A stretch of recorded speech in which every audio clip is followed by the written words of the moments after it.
We have some breaking news to report on this Wednesday when it comes to the developments in the Middle East, as the Iranian military has released new video showing strikes against U.S. forces. Take a look at this. It's the video that was just released, and the footage captures the projectiles in flight, with Iran launching the attacks toward Kuwait and Bahrain, according to U.S. Central Command. This coming down on Tuesday.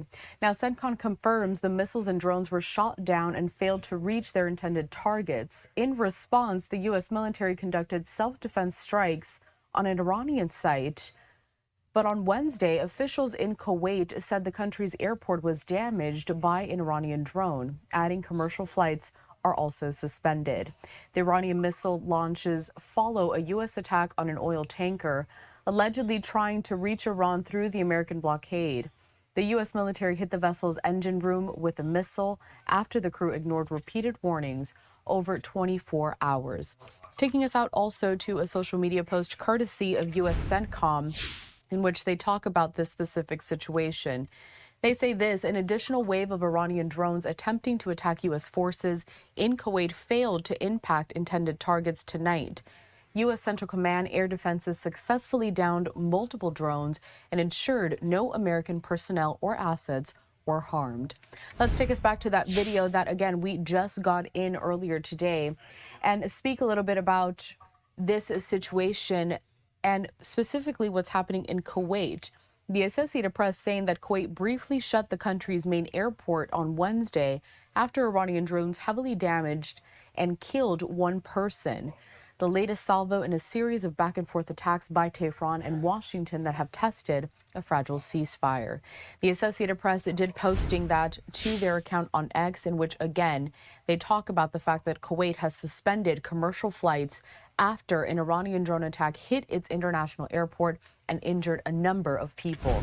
That report goes on to say the strikes came as semi-official Iranian news agencies said the country had stopped communicating with mediators about extending a ceasefire in the war with the U.S. and Israel.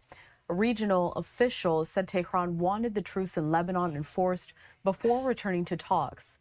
President Trump had said negotiations were continuing.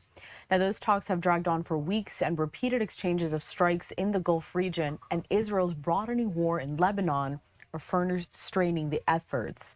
All the while, Iran has maintained its stranglehold on the Strait of Hormuz, a crucial artery for the world's oil and natural gas, and the U.S. has continued its blockade of Iranian ports, ensuring that global fuel prices remain high and the effects of the conflict are felt well beyond the region.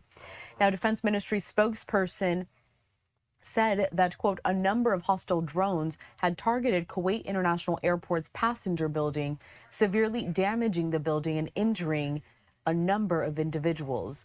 Later, Kuwait's foreign ministry said at least one person has been killed. State media had reported that Kuwait Airways suspended operations. Civil aviation authorities said that the airport partially reopened later in the day, with Kuwait Airways flights resuming from a different terminal from the one that was hit. No other flights would be operating, according to those officials. Now, the airport only reopened on Monday after closing early in the war. The U.S. military said Iran fired 2 missiles at Kuwait that fell apart en route, and that it had downed multiple drones targeting American forces in the country.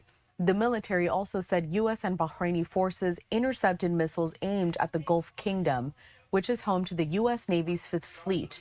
Bahrain's defense ministry says its military intercepted and destroyed 3 missiles and a number of drones fired by Iran.